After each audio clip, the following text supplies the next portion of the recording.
Well, hello everyone and welcome to the Friday recap for the 70th anniversary Grand Prix. Now, it was a fairly uneventful day, but it did have its stories, and there was drama even before the track action started, in the form of Racing Point. Their protest, Renault's protest, was listened to, and Racing Point were punished for. I mean, it's a very confusing, but to explain what it actually was that they had that their plan was to. They were given the design drawings for the rear brake duct for the rear brake duct well before all this started by Mercedes. But I'm not really sure if I'm explaining it the best. But then, in the off-season, the rear brake duct was no longer a listed part for this year that is allowed to be shared between teams. So Mercedes didn't break any rules by giving Racing Point that drawing because this was before the new rule came into place and it was within the rules. But Racing Point did use it. Racing Point did use it to create their brake duct that has a very similar DNA, in the words of a lot of pundits, I believe in the words of the FIA, to the 2019 Mercedes, and that was not allowed via the FIA. So they have actually been docked 15 constructors' points. I mean, I'm not really sure how they calculated that number, but they have been docked 15 constructors' points as a result of that. But confusingly, they are allowed to use the brake duct for that brake duct for the remainder of the season. Will Buxton actually put this a lot more simply. The reason why that it was because it was a sporting regulation that was broken, not a technical regulation that was broken, and the reason why, I'm just trying to find the tweet, but Will Buxton did explain this very well in the end.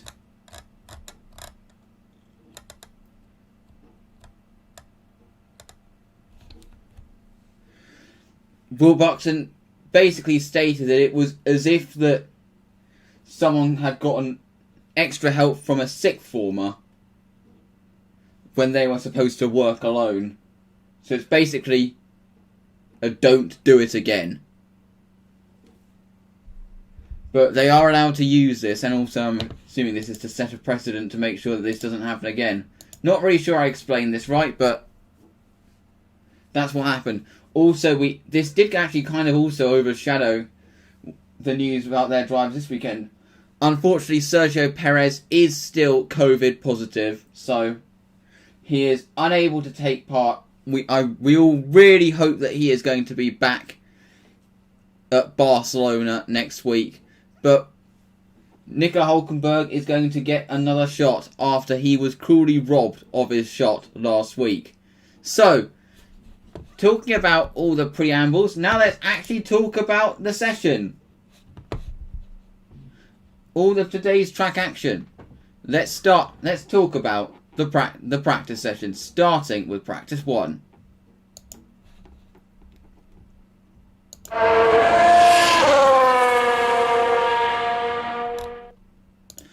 It was a relatively uneventful practice 1, to be honest, as everyone was just dialing themselves, but mainly learning the new tyres, because whilst we didn't really see any headline lap times, the drivers were basically learning the softer rubber.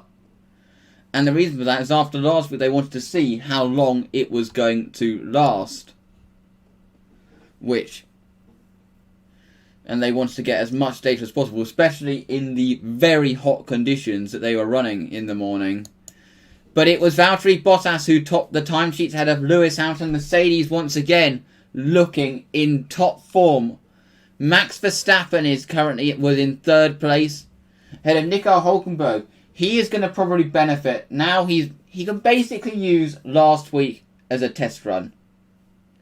and that he is now up there with his teammate, and he is now performing at his capabilities. Hopefully we will see what he is actually capable of this week. Charles Leclerc was 5th, fast ahead of Alex Albon in 6th. Sebastian Vettel was in 7th, ahead of Lance Stroll in 8th. Danny Kvyat in 9th, and Esteban Ocon in 10th. Pierre Gasly was in 11th, ahead of Lando Norris, Romain Grosjean, Carlos Sainz, George Russell, Nicholas Latifi, reasonable pace for Williams. Then he had Nicholas Latifi, Kimi Räikkönen. Robert Kubica was deputising for Antonio Giovinazzi in this session. He is in 19th with Kevin Magnussen rounding out the 20. So that was practice 1. A lot more happened in the afternoon session.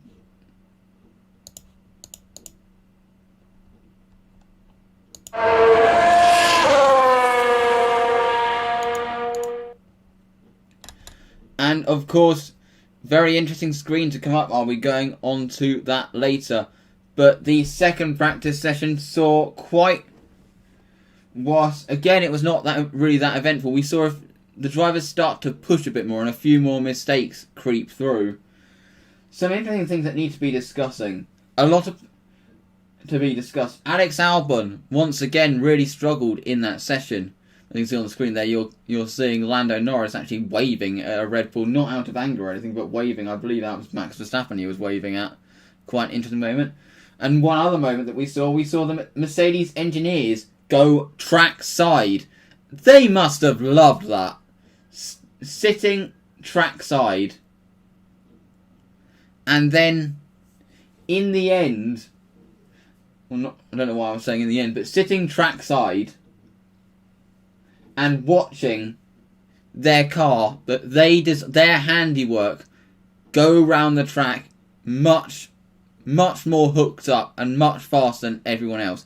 That must have felt so good, standing trackside and watching their car at its best. They've rarely had a chance to do that because they're always so busy, but it shows how confident they are in their drivers, that they were willing to kind of leave them to it and just watch them. Just sit back and watch the car trackside. But I have to talk about Alex Albon. Something, and this is a common opinion throughout a lot of social media, something is not right. His driving style, I mean, we can see in a YouTube on board as well, comparing Verstappen and Albon. Albon seems to be having a lot of trouble getting the front end turned into the corners compared to Verstappen.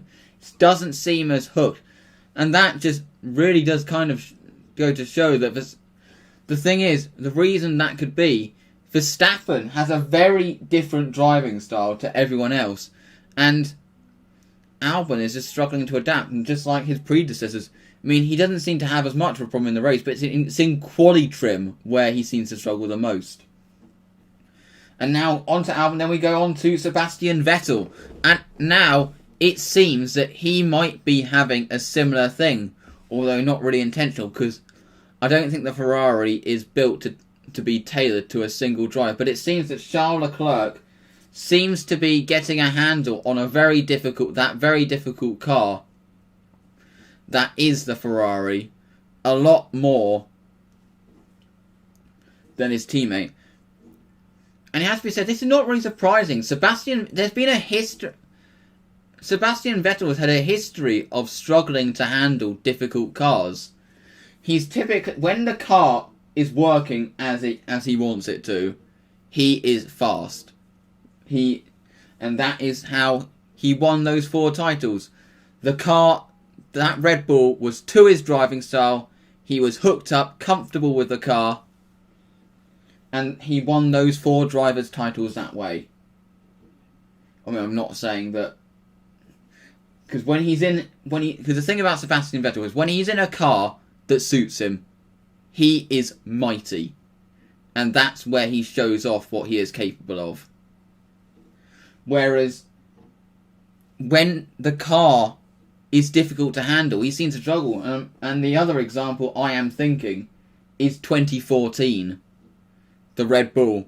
He was the dominant champion one year, and then all of a sudden, the 2014 Red Bull, which wasn't an easy car to drive, he is behind Daniel Ricciardo, his teammate. So that's an interesting thing with Sebastian Vettel. When he's in a car that does what he wants, he is mighty. But when he's in a car that is difficult to drive, he really struggles. And I think this is being shown more than ever this year, and was kind of shown in some ways to an extent last year as well. But then his car conked out on him at the end of the session, and it looked like a very nasty engine failure. It looked like the whole thing went. It was leaking oil as he went to a stop. Looks like an absolutely horrible engine failure for Sebastian Vettel. And Ferrari really... It's just nothing's going right for them, is it? But looking at the second practice result, it was Lewis Hamilton that led the way by a tenth back to Valtteri Bottas. And the big surprise of the session was Daniel Ricciardo. He did an incredible lap on his qualifying run, and ahead of Max Verstappen, who made a couple of mistakes. Then you have the 2 racing points of Lance Stroll and Nico Hülkenberg. Then you have Charles Leclerc in 7th, Lando Norris in 8th, Carlos Sainz in 9th, and Esteban Ocon rounding out the top 10. Alex Albon was only in 11th, ahead of Kvyat and Gasly. Vettel was only 14th, ahead of Grosjean, Russell, Raikkonen, Magnussen, Latifi, and Giovinazzi in his first session in the car. This weekend.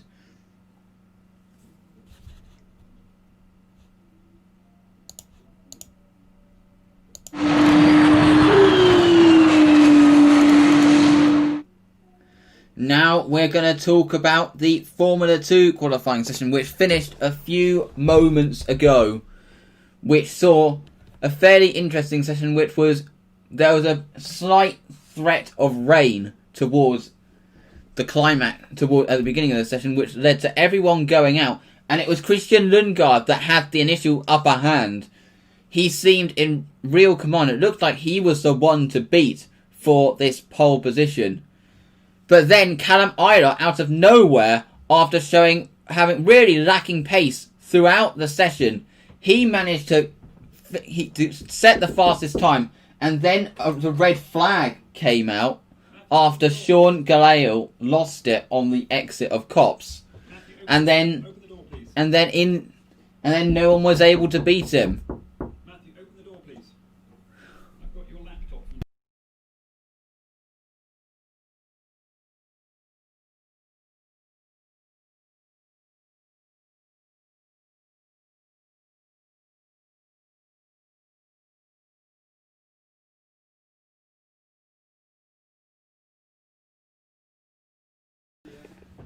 Sorry for that slight bit of a delay. I just had a bit of background noise to sort out. But then there was a red flag which prevented any improvements. And then it was Callum Ayler that held pole position, actually taking a crucial 4 points out of Robert Schwartzman in the drivers' standings. Because Robert Schwartzman, he didn't get his first lap and the second run together, and then the red flag prevented him getting a second run. In fact, the only driver that actually got a second run was Lundgaard, and he could not respond. He was quite angry at himself for it. He states that he actually said on the radio that he felt that he could have done it, but he blamed himself for not doing it. Then you have Jack Aitken in third on the grid. Then you have Dan Ticktum, Luca Giotto, Guan Yu Zhou, Nikita Mazepin, Mick Schumacher, Louis Delatres, and Yuki Tsunoda rounding out the top 10. Robert Schwartzman is going to try to repeat what he did in Hungary. Felipe Drugovich could not repeat his pole position from last week. Then you have Piquet, Sato, Gelael, Daruvala, Matsushita, Markelov. Marcus Armstrong really struggled for pace. Then you have Alesi, Nissany, and Samaya.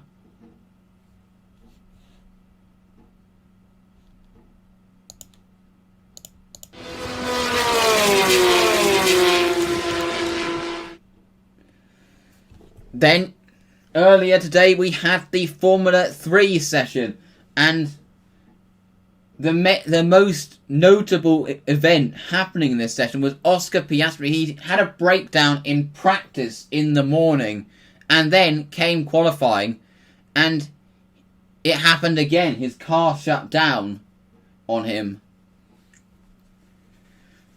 Just at the end of the first run, he was second, and then his car shut down on him. He got his car back to the pits, and the team thought they'd fix the issue, and they sent him back out, only for him to instantly come to a stop. And then that meant he didn't get a second run, which could have proved very costly. In the end, but it was Logan Sargent who picked up the pieces, and he took a second straight pole position for Prima. He beats out Liam Lawson, who lines up in second. Jake Hughes was very pleased to line up in third, ahead of Frederic Vesti in fourth. Bent Viscal lines up in fifth, ahead of Teo Porcher in sixth, the first of the 3 ARTs. Then you have Jack Doohan, who had his best qualifying so far, in seventh, ahead of David Beckman, who would have been disappointed with eighth. Ben Barnicoat would have been pleased with ninth, ahead of Larim Zendelli in 10th.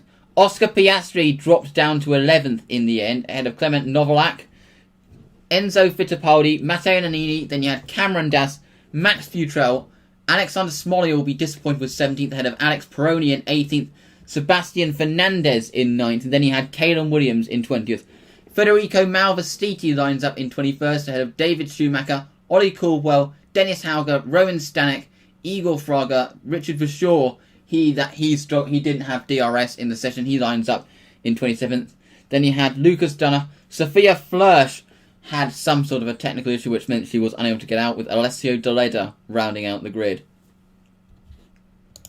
So, that is it for the Friday recap, and we will see you tomorrow at the end of all the track action for the Saturday recap for the 70th anniversary Grand Prix. Goodbye.